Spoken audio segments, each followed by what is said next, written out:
My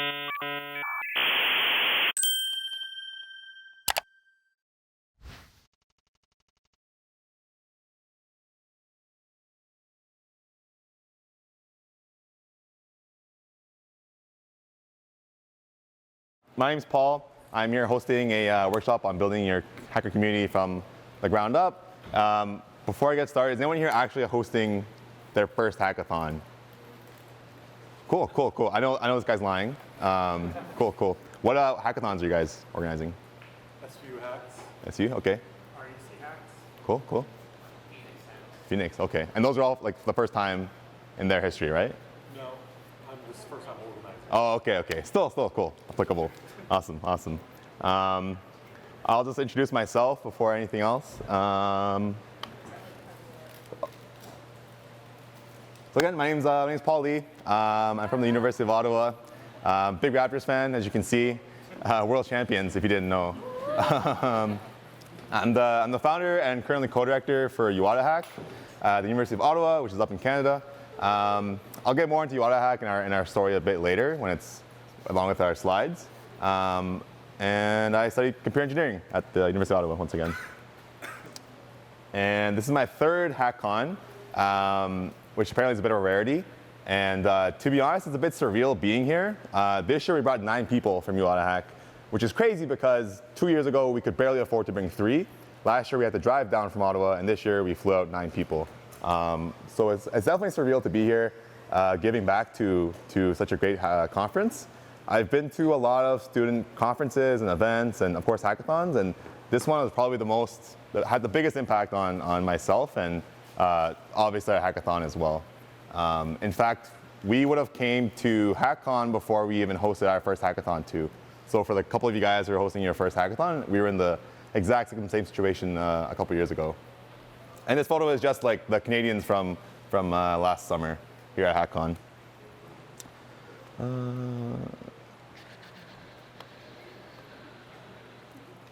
Okay, as for the workshop, I have 3 kind of generic topics to go over. What these are basically, when we organized our hackathon for the first year in 2018, there were just kind of different parts of our timeline that we had to deal with. And we found that the way we did things was really successful, especially with all the knowledge that we kind of had given to us from HackCon. So this workshop kind of brings all that back together along with our experience into 3 generic parts. And as for the workshop, because it's a bit more of an interactive thing, there'll be a couple points of discussion. I know there was just a discussion group. I didn't expect there to be one, but we'll be doing some more quick discussion here. So with that said, if you don't mind, before you get too settled, could you all group into 4 or 5 people, ideally without people you know already. And then we'll do a quick discussion later on. The first section I want to go over is talking about your mission and your purpose. And the biggest thing is to think about why you want to have a hackathon. And this could really easily be summed up with just saying you want to have a hackathon at your school, especially if it's never existed before. But I found it really important to really think about your mission, your vision, and if you're filling some kind of hole in your school community before you really get down to any logistics of organizing your hackathon or beginning your hacker community. And on that, couple things that we really tried to do were actually writing out our mission statement and constantly calling back to it. As an example for uOttaHack, before 2018, at the University of Ottawa, we had 0 hackathons. In fact, I would say, just off the top of my head, maybe 1 in 5 students knew what a hackathon was at all, whether they were in CS or not. Even myself, I had no idea. Actually, in 2017, I just had a super last minute choice to go to McHacks at McGill. Is anybody from McGill here? Oh yeah, nice, nice, yeah. So McHacks was my first hackathon, and I had no idea what a hackathon was. I bought my bus ticket the night before, and when I showed up, I had a really typical first-time experience where I was blown away by the atmosphere. I loved it, and when I came back to my school, I was super motivated into getting into hackathons. Linking up with my school's hackathon, but it turned out not only there was no hackathon in my school, there wasn't anything like it in our entire city. We have 2 universities in Ottawa as well as a college, but between the 3 schools, there was no such thing. People had talked about it for years on and off about starting something, but there was just nothing. And if you're not familiar with where Ottawa is in Canada, it's kind of physically hard to get out to other hackathons. Toronto and the GTA, which has like Hack the North, uOttaHack, et cetera, that's like a 6-hour plus drive. And on a weekend, that's kind of a lot to go for. Montreal's close, so that's why I went to McCack's, but still, that's only a couple. So it was just really hard as far as accessibility. But once again, I came back super motivated, but disappointed not to find anything on my campus. So our mission to start was just to bring this entire world of hackathons and culture to our school and to start spreading out the word. In fact, our first organizer team of 13 people, I think only 4 of us had actually been to a hackathon, and everyone else, we just had to kind of sell them on the idea of what a hackathon was, more or less, and hope that they could work with us to organize one. But in the end, we did, obviously, and it worked out pretty well. These are the second 2 points, filling your niche and determining your target audience. Our uOttaHack was pretty general, like a lot of hackathons are. We didn't really look at specific students aside from CS and engineering students, but there are a lot of hackathons that point at non-technical students, high school hackathon, high school hackers, et cetera, et cetera. Starter Hacks at Waterloo is a great example. I don't know if anyone here is from Starter Hacks. I don't know if they're even here. Oh, are you? No way, cool. Yeah, so correct me if I'm wrong, if I get this wrong, but you guys target first-time hackers? Yeah, so that's really cool. Again, at uOttaHack, we kept the general, but if you do have a certain niche you're trying to fill like that, definitely flesh it out, understand why, and keep it kind of as your foundation, and always call back to it in the future. And on that note, this is just a picture from uOttaHack 2018. So now I'll spend like maybe 5 to 10 minutes just in your little groups talking about, since most of you are representing your own hackathons already, maybe just answer any questions, all 3 of them if you want, or talk about one of them. So what makes your hackathon or event unique? Whether it's like Starter Hacks where you target new hackers. What does your hackathon mission or vision look like? And what kind of students are you hoping to attract or reach with your hackathon? Hopefully you notice, this is more for the newer hackathons and organizers in their room, but hopefully you notice that everyone has similar missions and values with their different events, even though we might be in different countries or completely different universities across the world. Okay, and then the next part is about breaking the ice on campus. And this is more like an actionable, like concrete stuff that we had to go through that I'm sure every single hackathon out there has had to deal with themselves, as far as their kind of faculty, their admin, and other student clubs or societies go, with introducing yourselves as a new event to them. And also, I should say, I know there are a few new hackathons in here, but even if you are an existing hackathon, I think that you can still take away some cool values from this as far as maybe how you want to grow your hackathon in the future, or if you're a new organizer to an existing hackathon, I think these lessons will still play the same role. As far as winning over your campus, so the first few months of organizing your event, you'll find that the faculty admin or the university admin can either be your greatest ally or your biggest obstacle. And Swift kind of talked on this earlier in his keynote, but it all really depends on how you go about approaching them. And what we did, and what he actually mentioned too, was find someone in the staff who was kind of our advocate and a really good friend to ourselves. So in our first couple months of trying to put this together, our vice dean of academics, who happened to be a computer science professor, he already knew what a hackathon was, and when we told him that we wanted to do this, he was completely on board. And thanks to him, we had honestly 0 issues with admin as far as blocking us on reserving the venue. He actually saved us, I don't have an actual number, but probably thousands of dollars as far as his name being on reservations, so we don't have to pay any kind of fees they charge us because we're students and whatnot. Looking back, if we were just a bunch of first years and second years trying to put together a 24-hour event without his approval and his name on it, I don't think we had nearly get anywhere as far as we did.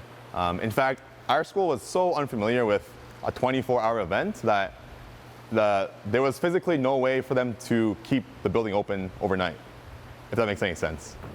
Because our first event, the doors all locked, and for the night, while we were in them, some people got trapped inside stairwells. The elevator actually stopped moving, which is kind of crazy that that's a thing when you're inside the building.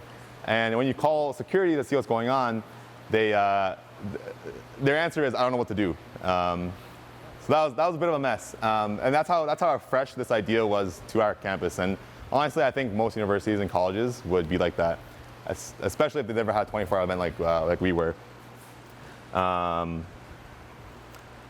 with that said, hackathons are a big deal because we kind of break things and we're quite disruptive without really without meaning to.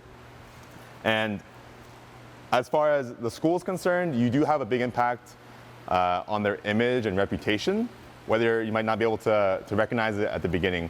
And they'll start taking notice of this too, especially if you start bringing in high school students. That'll affect their high school recruitment. If you bring in students from other schools across your state, province, or the country, that affects their reputation as well. And once you start growing, they'll start taking you more seriously, and hopefully for the better. So that's why I really stressed finding someone. Like I said, ours was our vice dean, just a professor who was really supportive of us, but it could be anyone within the admin or someone who just has that kind of power. Every school is going to be different, but if you can find someone like that and have a good relationship from the beginning, it will continue on. He's actually gone on as well from his role, but because he had such a big say in the beginning, they just kind of go along with it now and will put their name on stuff we ask them to, which is super nice to not stress about as far as our own school goes. On top of admin and faculty, there will be plenty of other groups on campus that you'll have to interact with as a first-time event. I can guarantee every hackathon has had a situation where they've talked to your protection or security or campus PD, if that's a thing in the States, I think. And you mentioned you run a hackathon. I guarantee 100% they'll get freaked out by the word hack and try and shut you down. They think you're trying to break into stuff. But hopefully you can like joke about it with them and they won't shut you down. Unless that's what your event is actually about, then I don't know how to help you with that. And yeah, on top of security, I would really recommend reaching out to other existing student clubs, societies. When we started our hackathon, there was already our engineering student society, there was a computer science student society, they're kind of farther away, but the science student society, all these smaller coding related clubs. And they were all too small to start a hackathon on their own, which is why they never did. But we didn't want to just come in, do our thing, and ignore them and maybe make them look bad if they felt that way. So as we started organizing our event, we reached out to them to work with them, which worked out a lot in the end. They helped us with promotion, which was a big deal because when you're the first hackathon at your university and nobody knows what it is, it's hard to convince people to come. And that was like a reoccurring theme with us, is just trying to sell, not just ourselves, but the idea of a hackathon to our campus. So having all these clubs around and helping us out was a big deal, a big help. And even today, if we have promotions we want to send them, we'll send them that, and they'll ask us to share their things, so forth and so forth. And it's definitely a great relationship to have on your campus with clubs and etc.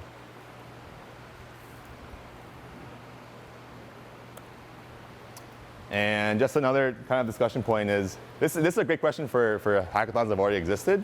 And that's how your hacker club's currently organized within your school. Ours is quite independent. We're just completely student run, but I know there are plenty that are under an umbrella of another club or organization or society. What kind of issues are you facing or have you faced as far as your admin? Have they blocked you on venues, etc.? And how closely do you work with your faculty and admin? And maybe if you already have someone that advocates for you, who is that person and how did you end up finding them? So now we're going to move up in the timeline. You've hosted your hackathon. It was great. You guys killed it. And now you have all this energy from such a successful hackathon built up. But the question is, how do you measure that and keep it sustained for your next event, for your next mini event, et cetera, et cetera.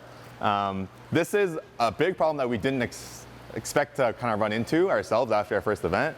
I think a funny thing with our lives as hackathon organizers is that you spend maybe a year or 6 months, 8 months of your life stressing over this thing called a hackathon that you organize. The last 2 months are crazy. You lose sleep over it. You don't even sleep for overnight maybe. And then it's just all gone afterwards. And you probably go home, sleep for like a week. Whereas for everyone else that comes to your hackathon, it's kind of the opposite, where they might get a little excited when they apply, get a little more excited when they get accepted, or angry if they get rejected. But after the event, like myself, after I went to McHacks and McGill, it just shoots up and you have so much motivation to do it. You want to keep going to it and whatnot, especially if you're a first-time hacker.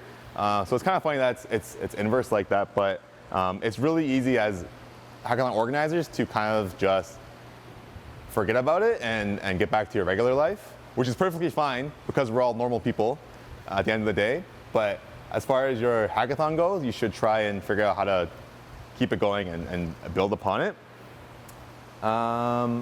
So a couple of things that we noticed after our first event that were really big metrics and indicators of our success. First was, it's not on here, but our attendance in our first year was 400 or so, a little bit over 400. But our goal was probably just at least 200 people, with some other schools involved maybe. But we really blew ourselves away with how well it went. And as much as you might attribute it to the fact that we did a good job in our first year, it was really just all that interest was kind of in the air between uOttaHack, Carleton University, the other school in Ottawa, students wanting a hackathon, and then when it showed up, they all showed up as well.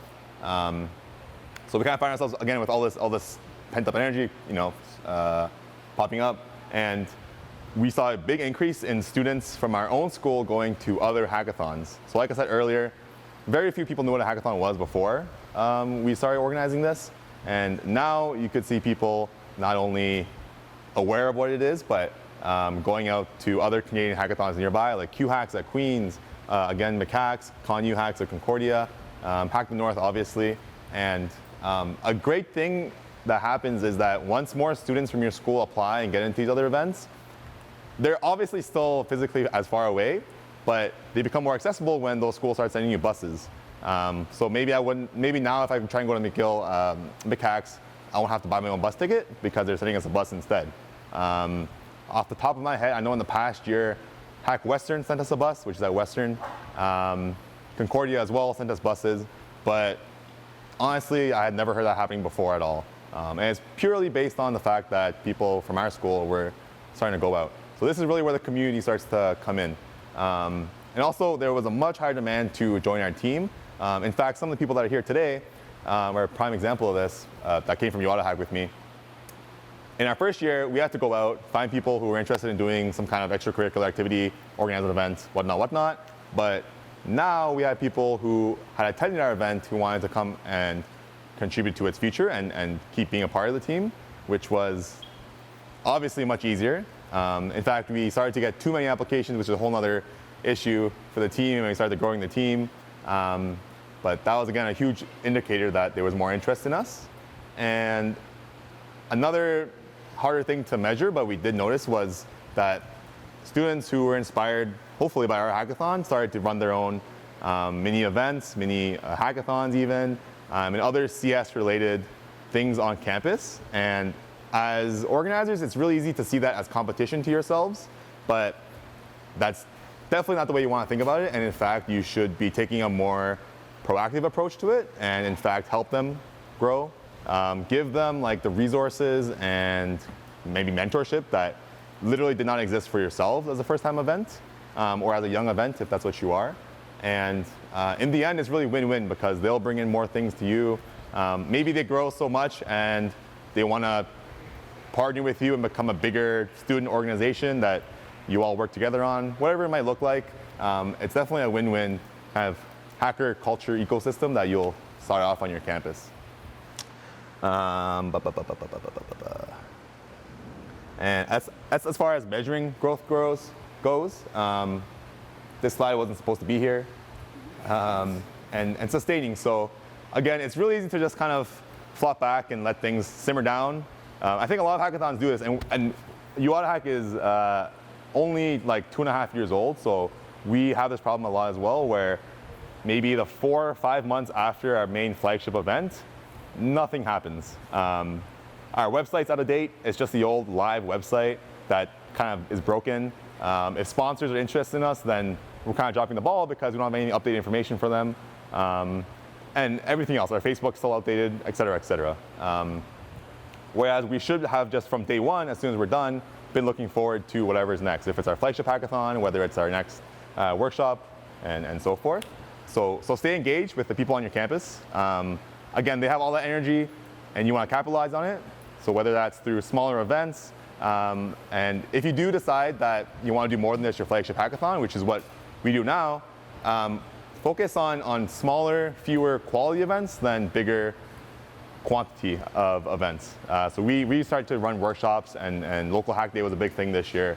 But we made sure that we started off small because they were new to us, and we didn't want to have them flop in the end. And then later on, we'll add more, hopefully.